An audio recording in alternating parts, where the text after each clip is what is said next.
Hi, my name is Kerry. I teach Pilates. I've been teaching it for about 20 years.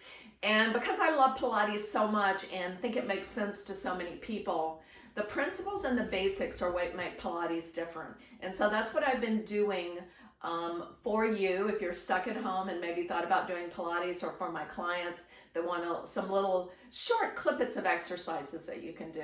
So we're going to work on the fourth principle of Pilates, and that is shoulder stabilization. And that is one of my favorites. So what does shoulder stabilization mean? What it doesn't mean is get your shoulders down, which I hear a lot of people say all the time in exercising. Oh, I know my shoulders are supposed to be down.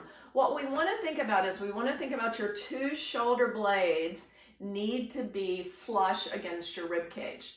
So they don't need to be too close to the spine. That's a person who pinches their shoulder blades together.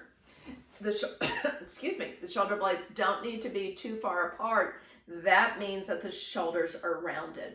So those are the two extremes that we have. And we're actually, in order to find shoulder stabilization, we're going to do an exercise for those two extremes. So join me by lying on your back. Knees are bent, feet are hip distance apart.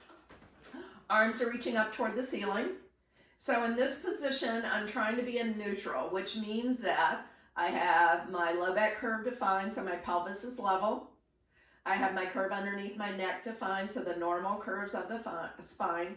I can feel, especially for a woman, across the bra strap level. I can feel my ribs. I can feel my shoulder blades. Now, we're going to do the wrong position of the shoulder blades in order just to feel them. I have a soft elbow. I'm going to slowly reach my arms up until the edges of my shoulder blades come off the mat. So I'm rounded, shortened in the front, lengthened in the back. That's a protraction, that's a rounded shouldered person. And then come back to neutral. And again, rounded. Come back to neutral. One more time, rounded. Come back to neutral. Now, to me, it's a position that feels terrible now that I've done Pilates, but I always like to know why we do things, and then it makes more sense. It's just not like I'm stupid. Somebody told me I should get my shoulders down and I can't remember it. Of course, if you work at a computer all day long or at a desk, slowly kind of gravity push over you so you get into this position. But another thing is that some of it rears its ugly head because we all had to go through junior high or middle school, which is not a pleasant experience for a lot of people.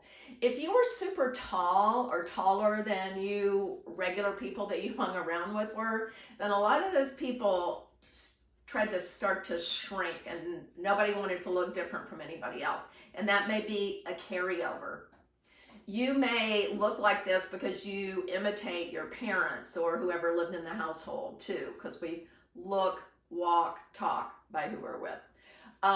In middle school, again, maybe a girl who developed breast early, again, the sinking sensation here. So that's why a lot of times when we look at people that look like that, we think of them as timid, shy, they look like they can't do their job well, just because of they feel like they're shrinking and they're not as assertive. So what we're trying to do is that we don't want to do the opposite, what some people do. They pinch their shoulder blades together. That just creates a new problem. So let's look at how that feels. So if I'm here and I pinch my shoulder blades together, notice that I do what we talked about before that's incorrect. As I arch my whole back, this actually hurts. My rib cage is pushed forward, and my rib cage is that pushed forward, I've lost my core muscles too. So again, pinching them together, models are actually taught to do this, and then come back to neutral. And again, pinch your shoulder blades, and then come back to neutral. So it creates a lot of tension from here because you get a lot of tension and things hurt when they're not where they're supposed to be. Your shoulder blades are supposed to be against your rib cage.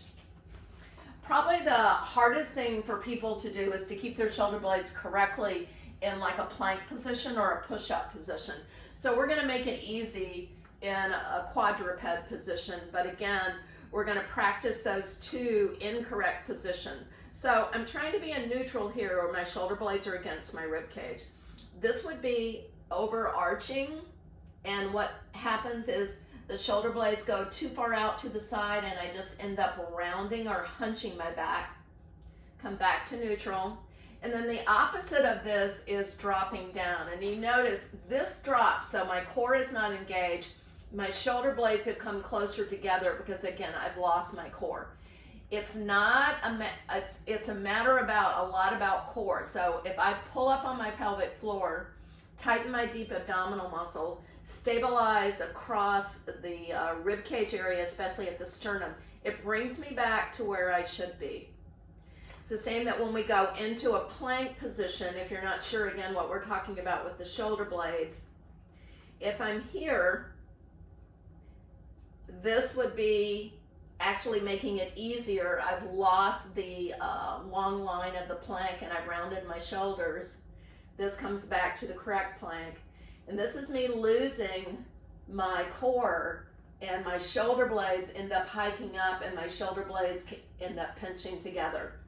Again, this is finding my core and back to my neutral position. We'll work a lot on shoulder stabilization. It can really change the way that we work, especially if you're a person who likes to have sculpted arms and really are working to improve your arm strength.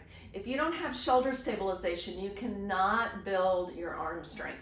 I hear a lot of people saying my arms are weak, and mostly what I observe is they don't know how to stabilize their shoulders. All right, we've only got one more principle, so hang in there.